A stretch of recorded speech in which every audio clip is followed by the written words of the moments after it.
Public Works. Thank you, Madam Speaker, for also allowing me this opportunity to also make my contribution towards this motion. Madam Speaker, I wish to state clearly that I support the motion. And I know very well, Madam Speaker, that these are annual estimates for the financial year 24-25, which is geared towards stimulating the economy of this country and also implementing the projects which the Kenya Kwanza government had proposed to the people of this nation. Madam Speaker, I want to thank the Chair for this great presentation and, of course, for the great balance and the serious balance he made in the distribution of funds towards several ministries or the various ministries concerned and the various departments which of course are going to make use of these funds. Madam Speaker, I must also congratulate him for looking at the serious areas where many issues have been arising, especially on the areas concerning roads. Madam Speaker, I wish to congratulate the Chair and the committee for putting much considerations on the issues to do with the roads. Madam Speaker, remember this year rains have ravaged the country, Madam Speaker, so that even the roads which had been done properly, Madam Speaker, currently most of the roads in the country are impassable, so that we literally have to redo the roads like they have never existed before. But, Madam Speaker, I would have wished our chairman, given the limited resources, I would have wished if the resources were enough. Madam Speaker, I would have wished to see the extension of what we used to call low-volume roads, which were initiated in the previous regime, being continued at this current situation, so that those low-volume roads, Madam Speaker, made very serious impact on the societies that we come from, and most of them have also been almost destroyed by the water. By the rains, and would have been prudent, Madam Speaker, if those roads were repaired, and of course, extension of those. It was around 10 kilometers per constituency. Would have been also prudent if they were extended to 20 kilometers so that we could. But of course, we understand the constraints of the budget. Madam Speaker, there is also the question of electricity, which I want to thank the committee for putting much considerations. I would have also wished they also allocated more funds, and this is also a request that we are asking them, that in future, let us also ensure that the last mile connectivity, which had been initiated in the previous regime, is also continued so that people can access electricity, because electricity has also become one of the basic needs of our people, because most of the things we do nowadays, Madam Speaker, you cannot do them without electricity. So if we were to have electricity connections in every village, every household, then of course we will be able to access many developmental activities that we have.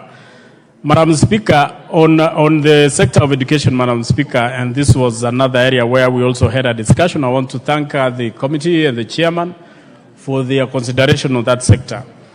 In this situation, Madam Speaker, and I think we will also be requesting or asking the committee and the chairman to please consider in the future, that as much as we have allocated money for capitation in both primary and secondary education, we must also consider one day, we allocate money to cater for the school feeding programs, not only on primary, but on day secondary education. Madam Speaker, remember, the introduction of free day secondary education was a great relief to most of the parents.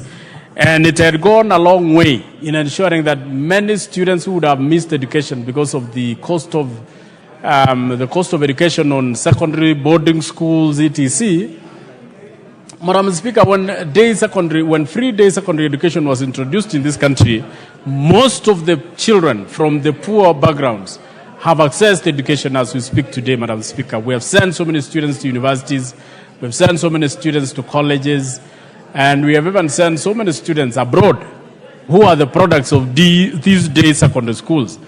Would have wished as an extension, Madam Speaker, on the issue of day, because currently most of the students are sent home from day schools, and yet those day schools are free, you don't pay fees, but the major problem affecting those particular students is feeding programs. They are being sent home to bring fees to pay for food. Madam Speaker, it would have been prudent also if the committee and the chair was to consider adding 3,000 or even 5,000 on top of capitation so that we can take that one towards feeding the day secondary school students. In that connection, Madam Speaker, we will not be having these day students coming home, but I will be taking lunch in the school because we would have allocated some money to these particular programs. Madam Speaker, on the issue of security, I've seen a very good allocation towards security, and we are hoping that the concerned departments and the concerned ministry will ensure that we have proper security in this country. On my area, Madam Speaker, which is the housing, and you will protect me from some serious consultation, loud consultation, Madam Speaker, around me.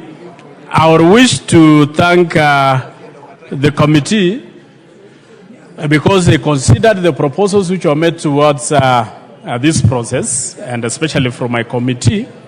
And the allocation which was put here is the allocation which we actually requested. And Madam Speaker, I want to thank the committee, and especially the money allocated to the housing, which is around 87 billion. Madam Speaker, remember the projects which the President, His Excellency the President, initiated in this country, especially the affordable housing, which is catering for Article 43 of the Constitution, where the government is obliged to ensure that Kenyan citizens access affordable housing that has all the facilities that are concerned, from electricity, water, and lighting. I mean, electricity, water, and also proper sanitation. Madam Speaker, the programs which were initiated by the President are very good, and we have, as a committee, also have gone around the country and ensured that the programs which have been started are ongoing, and some of them had stopped, Madam Speaker, because the law was not in place. And the committee, I want to thank my committee, which is the the housing committee, which did proper public participation.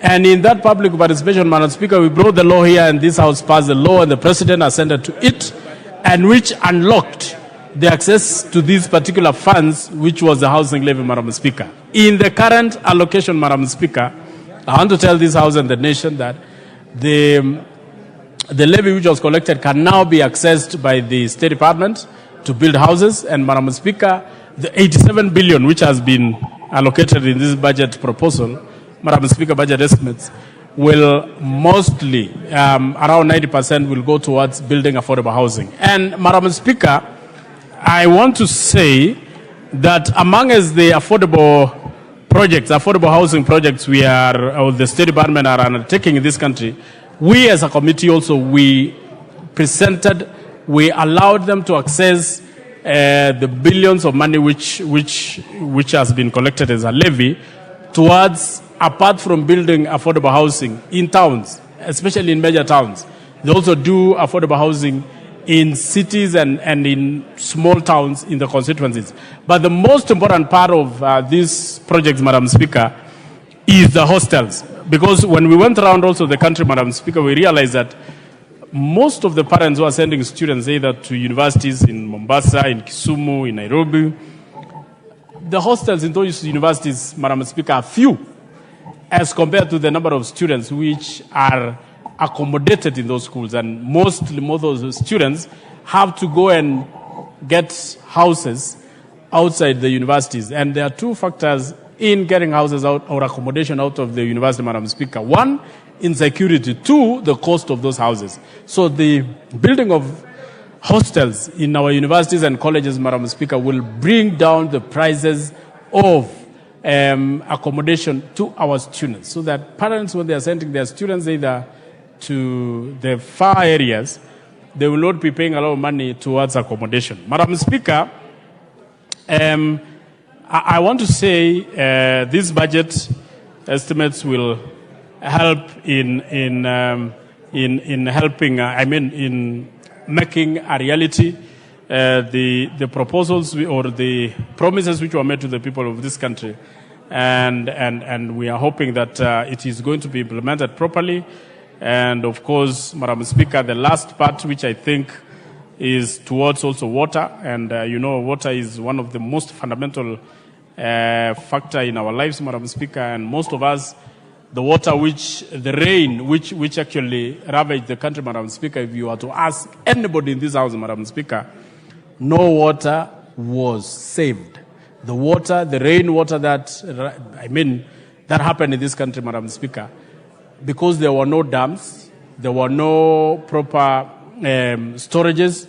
So even the rain which ravaged this country went to waste. Madam Speaker, I hope this budget and the implementers of the budget will ensure that in future we create situations where if there was going to be high rains like we experienced in the last months, Madam Speaker, that water will not go to waste, but it will also be stored for future uses. Madam Speaker, I wish to end there by saying I support this particular proposal for estimates.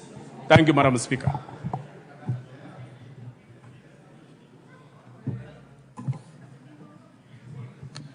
The Honourable Member